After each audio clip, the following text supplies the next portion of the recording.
So in this video, I want to talk about RT, Russia Today, and specifically, are they telling us the truth? And how truthful are they, and what should we make of them? So I'm going to go through a number of videos, and I'm going to lay out the case very clearly and systematically. First, we'll start with this. This was Putin, and this is what prompted me to do this. I saw Putin talking about how, well, truth is the greatest weapon that we have, talking about RT. Let's listen. So you said that we always tell the truth, and I think that is the strongest weapon against lies and about the propaganda imbued with these lies. Yeah, I'm actually beside myself hearing Putin say that he always tells the truth. But let's keep going. Let's just hear the whole case. You can judge me after this is all done. Just watch the whole video and then tell me why I'm wrong. Why they're so afraid of us. That's why they're trying to discredit us regularly. Yes, I think that is the case. And that is why they're closing down the only information resource directed at Western audience, Russia Today. Yes.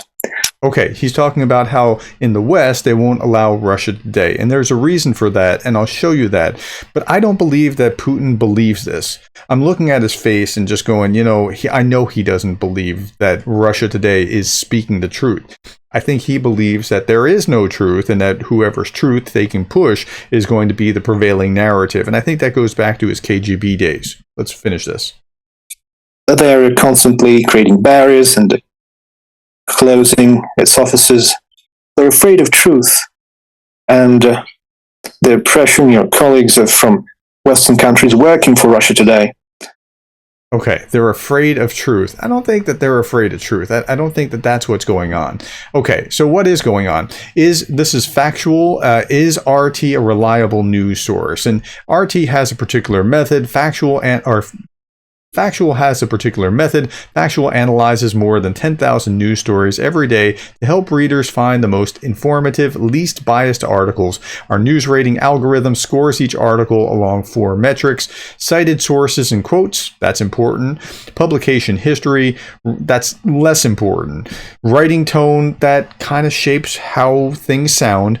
And then author expertise, also fairly important. These scores combine in a weighted average we call a factual grade, which ranges from 0 to 100. 100 is the best, 0 is the worst, and the average was about 62.5. Okay, with that being said, RT scored an average factual grade of 41.8, which doesn't sound that bad until you keep reading and you see that it's placing it in the first percentile of our data set.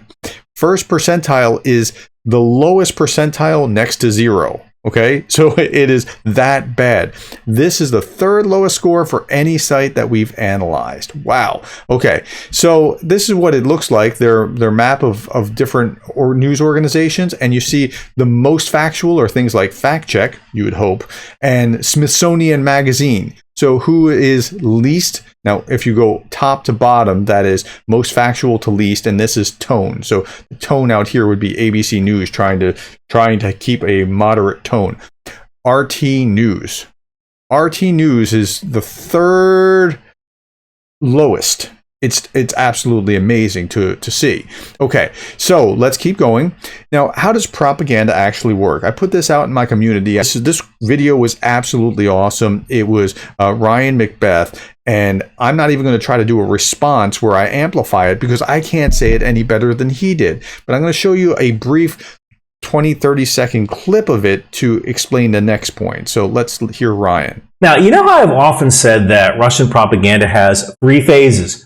Seeding, where the information is spread, harvesting, where Russia sees what sticks and what people kind of get interested in, and then amplification, where they intensify the message using bots and sophists. So RT is the seeder. RT is putting out the original message, and then others pick up on it with the bots. Well, RT is kind of part of the bots, and then the sophists are the useful idiots that are going along and saying, no, this is the way it is, not that way, it's this way.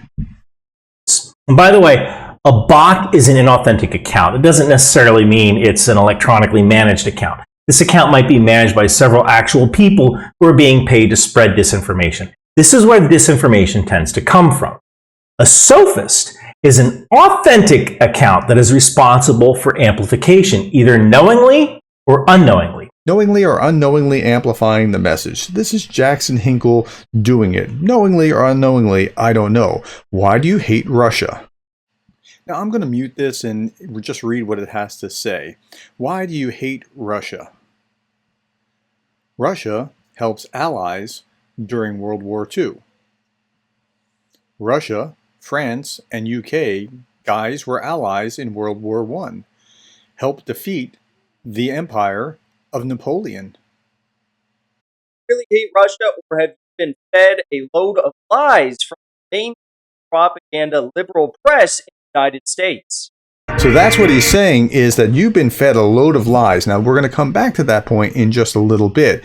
But what he conveniently left out in this short was what happened after World War II, the Cold War. Ask Poland what happened after World War II, where they lost their sovereignty. What happened since the Cold War ended. Ask Georgia what happened to them in 2008. Ask Ukraine what happened to them in 2014 and 2022. But he left that out. This is a sophist kind of spreading that same kind of message a little bit further. And here's how this works. Here's the Kyiv Independent investigation. Where does Russian disinformation incubate in the United States? Now, this was in December of 2022, but it's just as relevant as it was before. See, there are bots over here, and then there are sophists over here that are taking things like RT, and then RT directly to the Duran, which is also spreading exactly the same thing. And then people like Scott Ritter pick that up, and then they continue to spread the message. And so this is a network that's just how it works. So it comes from Kremlin propaganda through various forms. It can come through Dmitry Peskov or Lavrov or any of these players authentically. And I like to listen to what's here, and then I listen to what's here, and then I listen to someone like Scott Ritter or McGregor or whatever. And people are like, well, Scott Ritter, he tells the truth. Well, I like to get it unfiltered from the source here and here. And then when I hear Ritter repeat the same thing, I know what's going on. Now, Ritter's an interesting thing. He's unknowingly spreading it, I believe, because he is a true believer that actually seems to believe this stuff, whereas others may be spreading this unwittingly, thinking that they're spreading truth. And that's the misery here. Okay, so let's move along. This is what Putin was complaining about, this kind of thing where RT was banned in the West. The UK's broadcast regulator has revoked the license of the Russian government's RT channel. Ofcom says it doesn't consider RT fit and proper to hold a license and cannot be considered a responsible broadcaster. And it can't, and we'll talk about why. And it's not just happened in Britain. You can't find it on YouTube. You can't find it generally on things like Roku in the United States. I can find it when I go through Rumble, because Rumble will still play RT, and that's how I watch most of my RT videos. And I watch RT because not because I'm trying to say, well, this is their view, that's their view, and which is true. I know what RT's trying to do. So I'm not looking for RT for truth so much as to understand the Russian perspective of what they're trying to communicate. And that's a very different thing. So let's look at this little bit from CNN. It was very well done. Hey all, I'm John Avlon, and this is Reality Check on the extremist beat. So the Kremlin-backed propaganda channel, Russia Today, better known as RT America in the USA, now a casualty of Vladimir Putin's brutal and unprovoked invasion of Ukraine. Soon after unprecedented sanctions were announced, the American incarnation of Russia State TV was dropped by its distributors, and a memo obtained by CNN told its staff that it would cease all operations ASAP. Now, the death of RT America is nothing to shed a tear over, but its birth in the United States is a worthwhile case study of how propaganda sometimes poses as counterculture questioning, seeding conspiracy theories alongside Kremlin-backed alternative facts. RT was launched in America in 2005, but it first caught my eye a few years later when it sponsored a major American advertising campaign with the tagline, "Question More." It was prominently placed in subways and on the sides of buses in New York City. And its core pitch, as a campaign a few years later would put it, was that RT offered a second opinion, offering Russian-backed narratives as a counterbalance to, American journalism. Through whataboutism style, some ads hammered home the faulty intelligence surrounding the Iraq War, offering pictures of then former President Bush or Secretary of State Colin Powell making his case to the United Nations regarding those phantom weapons of mass destruction. Other ads offered a perfect representation of moral relativism, superposing the faces of U.S. President Barack Obama and Iranian President Ahmadinejad over the slogan, "Who poses the greater nuclear threat?" Now, I understand what it's like to distrust the mainstream media. I'm a conservative guy. I'm tired of hearing CNN say that I must be a racist because I'm a conservative or some variation of that. I get the distrust. But if you distrust all media because all media must be lying to you, you might be a victim of RT's propaganda, which is trying to do that to you. Like, just think about that. That would be absolutely amazing if you distrust American media because RT's media has gotten their talking points in your head. To provide a big leap of integrity, the channel benefited from some part of the $1.4 billion Russia was projected to spend on worldwide propaganda funding in 2010. That's according to The Guardian journalist Luke Harding. But in a sign of the network's fear of transparency, American employees were forced to sign NDAs, according to researchers who conducted extensive interviews with employees off the record. Now, those researchers said RT had three goals. First, to push the idea that Western countries have as many problems as Russia. That is one of Russian propaganda's major planks, is that, well, yes, we have this here, but they have that there too. And if you understand that this is what they're trying to do, you see it everywhere. I'm promising you, you will see it everywhere. Just get this one idea in your head. Countries have as many problems as Russia. Second, to encourage conspiracy theories about media institutions in the West in order to discredit and delegitimize them.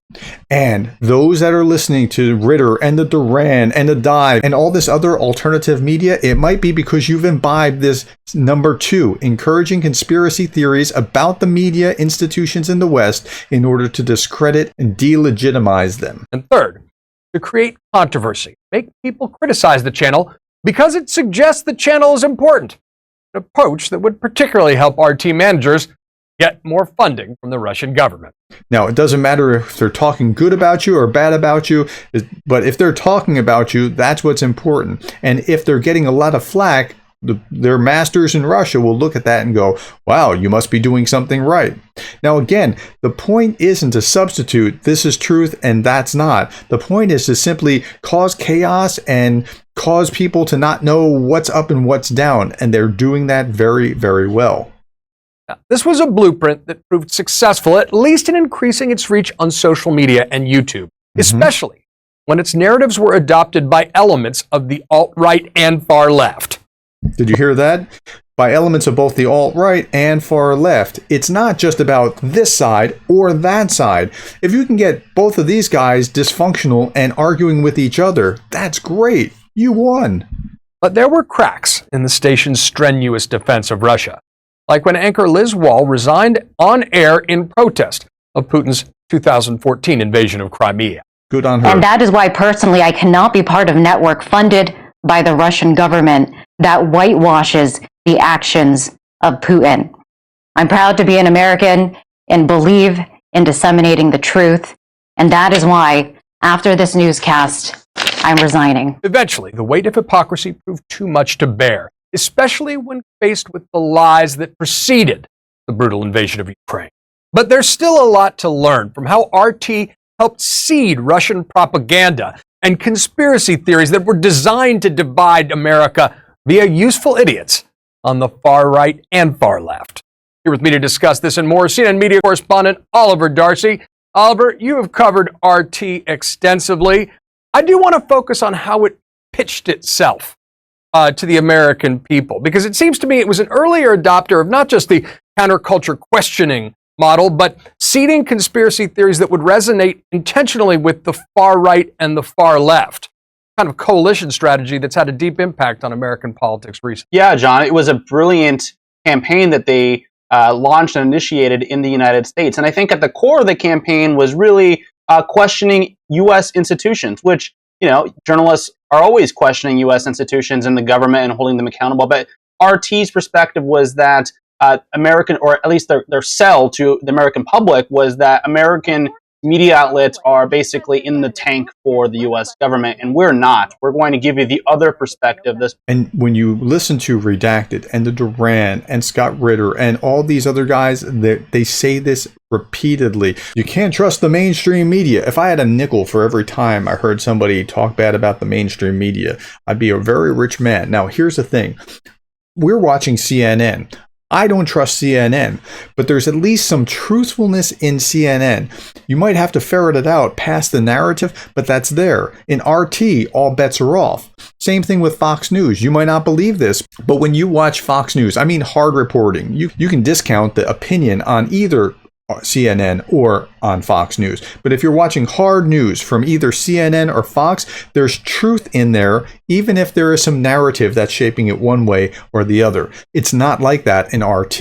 You're not getting from the U.S. media about U.S. institutions like the FBI and the CIA and others. And so I think you really saw when they did this, components of the left and the components of the right really unite around this. Because naturally, these factions have always been skeptical of institutions like the CIA and others, particularly when it came to the Iraq War and some of the other issues that we've seen. Now, the Lugansk People's Militia claims that they have. Now, if you want to hear more about that, read Rebecca Koffler's Putin's Playbook. I'll put that in the link below. It's a great book, and it helps you understand how Putin has actually done this masterfully. I think she worked for the NSA or some equivalent kind of organization, and again, this is a powerful book. Have liberated the town of Shastya. In regards to Ukraine, I spent a lot of time watching what RT was doing. And they were not focusing on the atrocities being committed by Russian forces. They would instead focus on different things, what was going on in the Russian independent-backed regions of Ukraine. And they would talk about, isolated incidents of where Ukraine might have fired a missile and destroyed a car or whatever in the civilian areas in these other regions. So they were focusing completely on different things. And they were talking about Russians as being liberators. And I think actually what you see here, though, is something that a lot of right-wing media outlets during the Trump years picked up. They realized they don't need to focus necessarily on the real matters at play. They can just run their own narratives, and if you get stuck in this universe, it warps your perception of what's happening in the world by just simply not spotlighting the real issues of the day and focusing obsessively and giving disproportionate amounts of coverage to things that really just don't deserve it.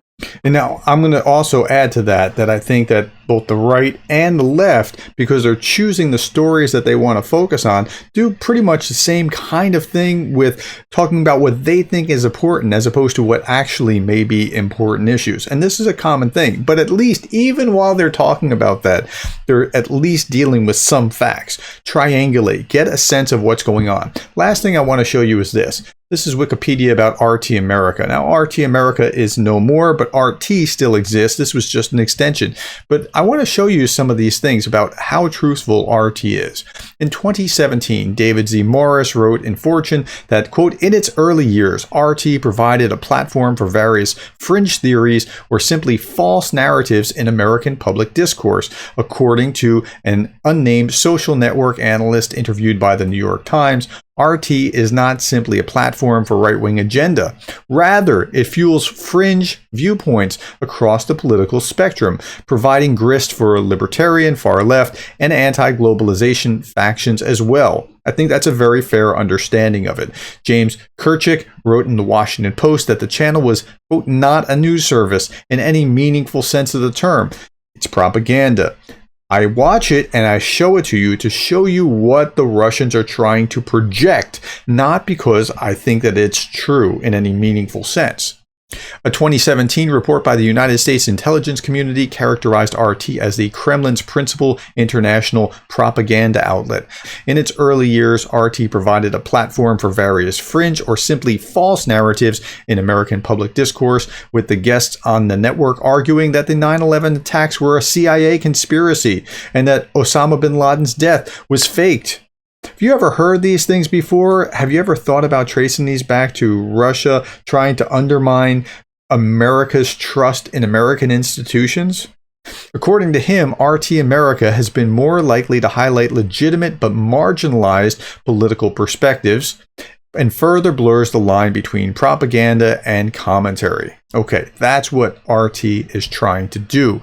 Last little bit, RT News is not a news service in any meaningful sense of the term. Reputable news services don't employ Illuminati correspondents. That's a good sign.